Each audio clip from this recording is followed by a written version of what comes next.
اعوذ باللہ من الشیطان الرجیم بسم اللہ الرحمن الرحیم۔ دوستو اس وقت میں عراق کے شہر مدائن میں موجود ہوں، جو کہ یہاں پر جس جگہ پہ میں پہنچا ہوں جلیل القدر صحابی رسول حضرت سلیمان فارسی کا روضہ مبارک ہے۔ میں اس روضے میں داخل ہو رہا ہوں ابھی۔ یہ آپ کے سامنے حضرت سلیمان فارسی، سلیمان محمدی بھی کہا جاتا ہے ان کو، اور کیونکہ ان کا تعلق فارس سے تھا، فارس ایران موجودہ، اس لیے ان کو سلیمان فارسی کے نام سے مشہور ہے، لیکن جو بعد میں ان کا نام پڑ گیا تھا وہ تھا سلیمان محمدی۔ اور یہ اس قدر، یہ آپ کے سامنے ان کا روضہ مبارک، اس کے اوپر میں دکھا سکوں گا، یہ نام لکھا ہوا ہے سلیمان محمدی۔ یہ اعزاز اس جلیل القدر صحابی رسول کی خدمت کی نصیب میں آیا کہ ان کے بارے میں حدیث پاک میں ارشاد ہوتا ہے کہ سلمان منا اہل بیت، اور یہ حدیث یہاں پہ لکھی ہوئی ہے، میں دکھا سکتا ہوں آپ کو ان کے روضے کے پاس۔ یہ ان کا سب سے بڑا زندگی کا اعزاز کہ رسول پاک صلی اللہ علیہ وآلہ وسلم نے ان کے بارے میں فرمایا کہ یہ ہمارے اہل بیت میں سے ہیں۔ جو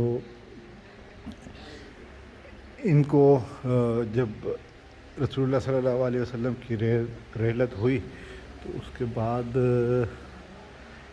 انہوں نے ان کو دوسری خلافت کے دور میں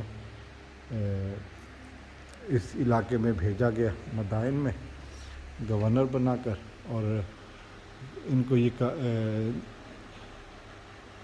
حضرت علی علیہ السلام سے انہوں نے پوچھا تھا کہ وارث نبی یہ بتائیے کہ میری وفات کس دن ہوگی، میں کب مروں گا؟ تو حضرت علی نے جواب دیا کہ اے سلمان، دو باتیں ہیں۔ ایک پہلی بات یہ کہ تم قبرستان جایا کرو، اور جس دن اور قبروں کو سلام کیا کرو، جس دن کسی قبر سے تمہیں جواب آ گیا تو سمجھ لینا کہ وہ دن تمہاری زندگی کا آخری دن ہے کہ تم ان کے ساتھ ملنے والے ہو۔ اور دوسری بات حضرت سلمان نے کہی تھی کہ مولا آپ میرا جنازہ آپ پڑھائیں گے؟ تو مولا نے کہا تھا کہ ہاں، میں جہاں بھی ہوا تمہارا جنازہ ضرور پڑھاؤں گا۔ جب ان کو مدائن میں بھیجا گیا گورنر، تو اس وقت یہ جایا کرتے تھے قبر پر، السلام علیکم یا اہل القبور کہہ کے سلام کرتے تھے۔ ایک دن جواب آ گیا تو اس دن انہوں نے لوگوں سے کہہ دیا کہ یہ میرا آج آخری دن ہے۔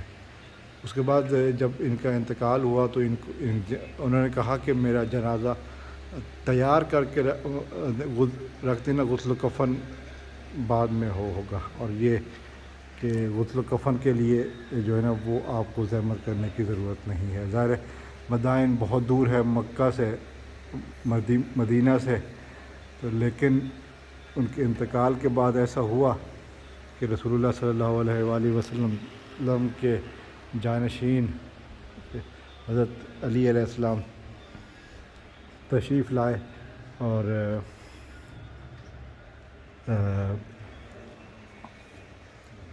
انہوں نے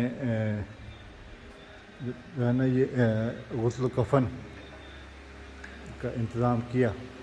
تو یہ سعادت بھی حضرت سلیمان محمدی کے حصے میں آئی۔